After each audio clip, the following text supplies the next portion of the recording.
We started the first video, this chapter, where we're talking about the different varieties of the English language, the different dialects. We started on a national scale. We looked at some examples of Irish English, Jamaican English, if that can even be considered a dialect of English. And now we're going to kind of move into some smaller regional differences, looking just in the United States. If you look at a map like this, you can almost already tell that these are some very large areas, and the people who live in these areas are probably even then going to be speaking different varieties.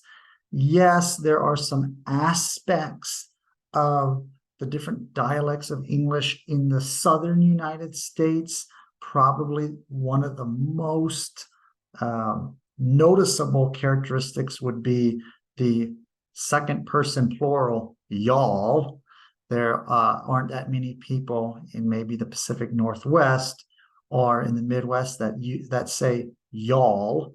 And so a lot of that orange area on this map might say the word y'all, right? You may say the word y'all.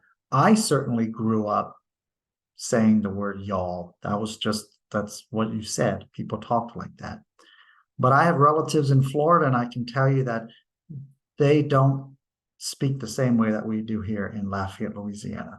So already, even in this orange area where there might be some similarities that mark them as different than the purple or the blue area, even within those different color areas, there's variation.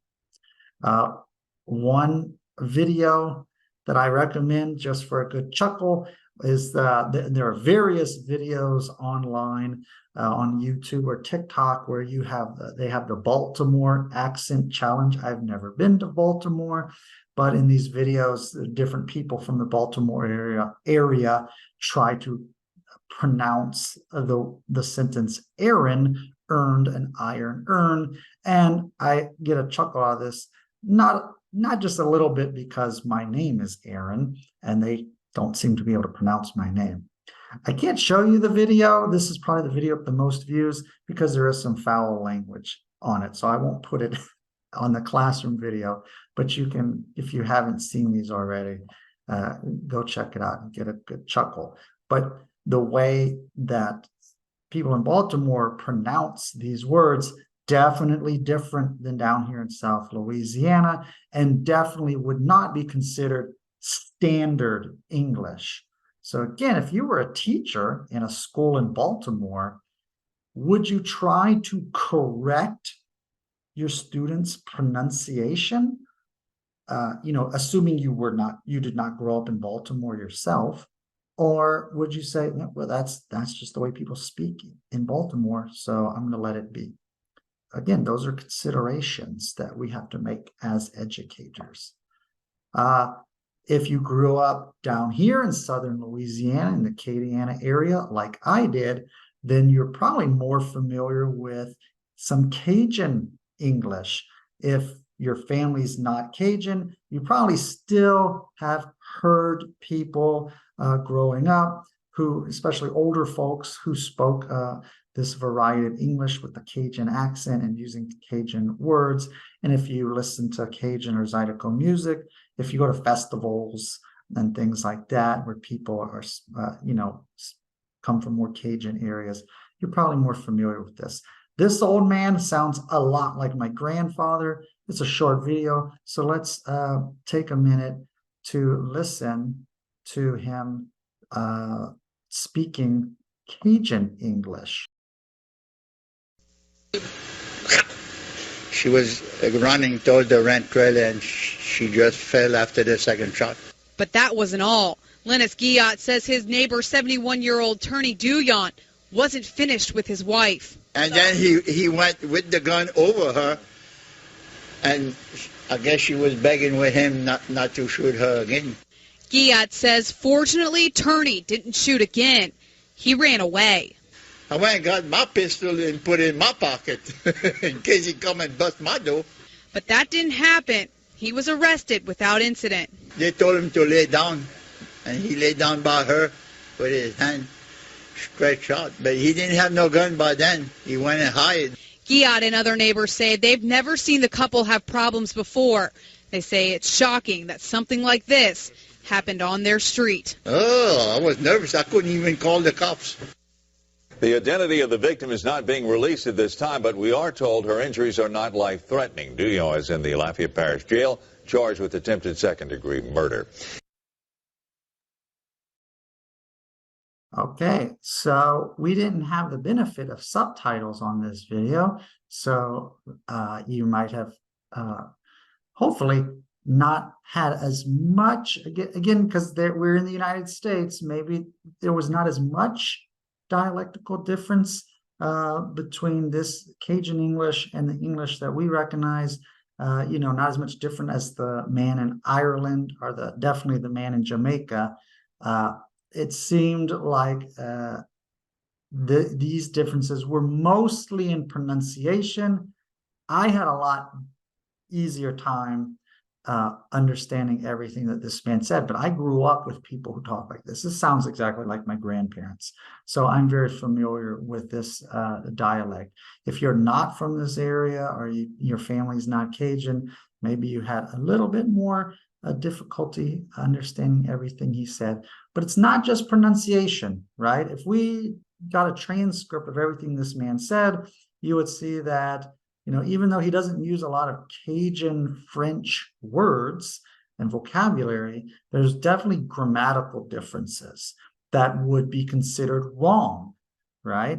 Ungrammatical when we compare it to the standard textbook English that we would be teaching in schools. He definitely had the double negative where he says the man, didn't have no gun, right? And we see double negatives in all kinds of different dialects of English, but it's technically not correct, right? So you get students who are speaking a certain way that they grew up, their parents talk like that, all the adults in their life, everyone around them talks like that, so that's how they talk. And then when they start getting older and learning how to write, they're going to write the way they speak. And you're the teacher and you're going to be telling them that they're wrong. There is a bit of a disconnect, and we need to be sensitive to that as teachers, to not just tell a student that you're wrong. And we definitely don't want to infer that a student who is not speaking standard correct English is somehow intellectually deficient, because that is a very negative stereotype.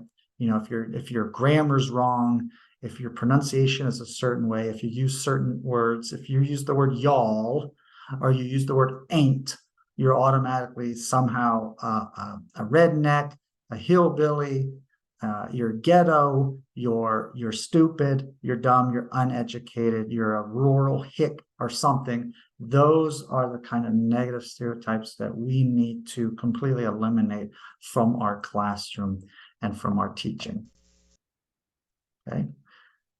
Let's watch this video now where we have a couple of guys who are from this area. This is an older YouTube channel where they're making fun of the Cajun accent and Cajun dialect. And I want you to pay attention to how they pronounce their words, but then also how they restructure their grammar. And they're doing all this on purpose to sound Cajun. So think about what features of Cajun English they are exaggerating in order to, make a funny video. And then we can talk about that after the video. Let's listen. This next clip, Dad, is that big boat that Titanic, Dad, that sank. And pow! This is my favorite one right here. Watch this. Ooh, Jack, it's cold. Why you bring me out here? What's your name? My name is Rose, Jack. Rose, turn around. Okay, I'm gonna trust you. Rose. Yes? Close your little eye. I got him. Now put your arms out, comme ça. Jack, I'm scared. Lean forward a little bit. Yes. Now open your eyes. Tell me what you see, Sha. Jack. Ooh. It's like I'm flying, Jack. I know. It's like I was saying. It's like you flying, eh? Oh, look at that, Jack. Wow. it's like you can fly, huh? You know what? It's like I'm flying. That sensation, that it's like you flying, eh? Jack, I've never flown before. Fly, Rose! Oh, I will. Fly, Rose! Jack. You got some chopstick? No? Well, let's just chat. Okay, let's go inside.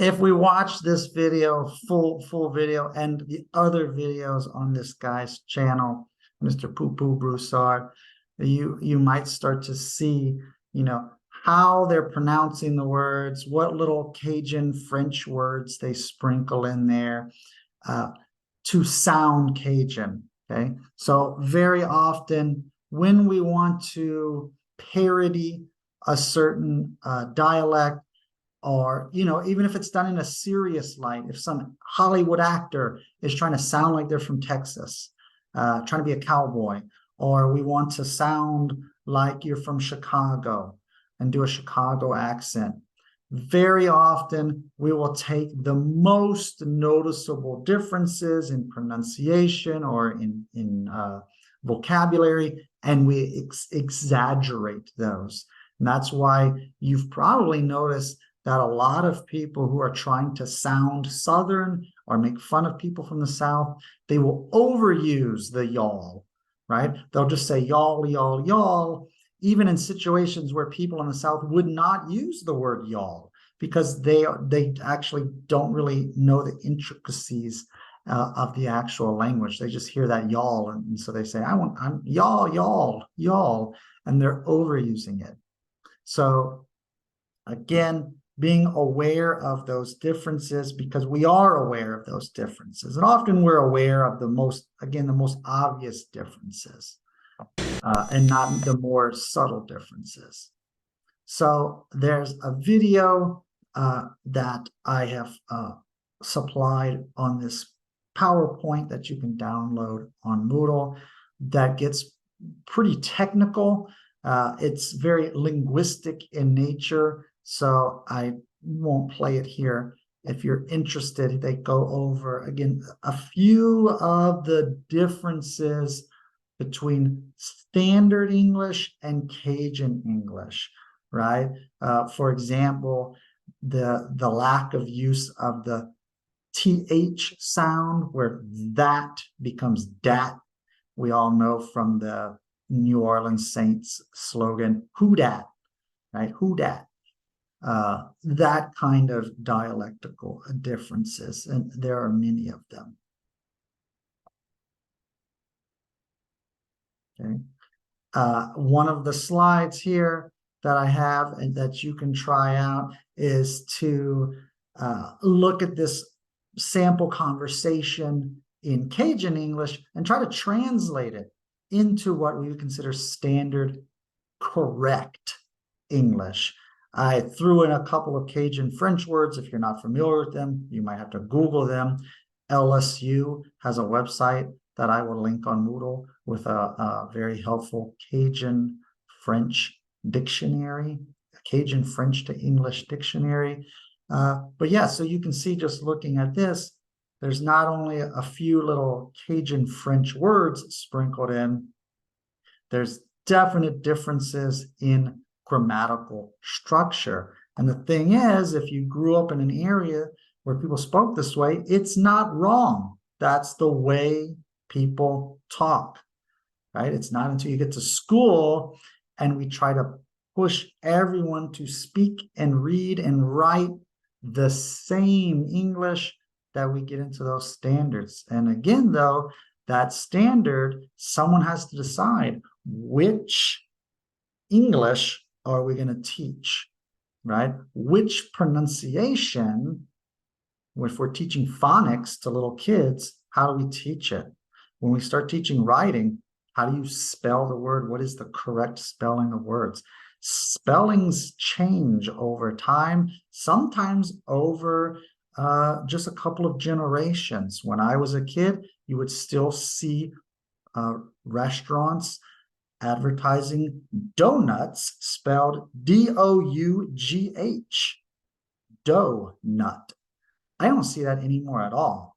and you guys that are younger than me, have you ever seen a restaurant with a donut on the menu that is spelled D-O-U-G-H-N-U-T? Or is it always D-O-N-U-T? So I've seen that change in the spelling of the word donut in my lifetime. Ooh.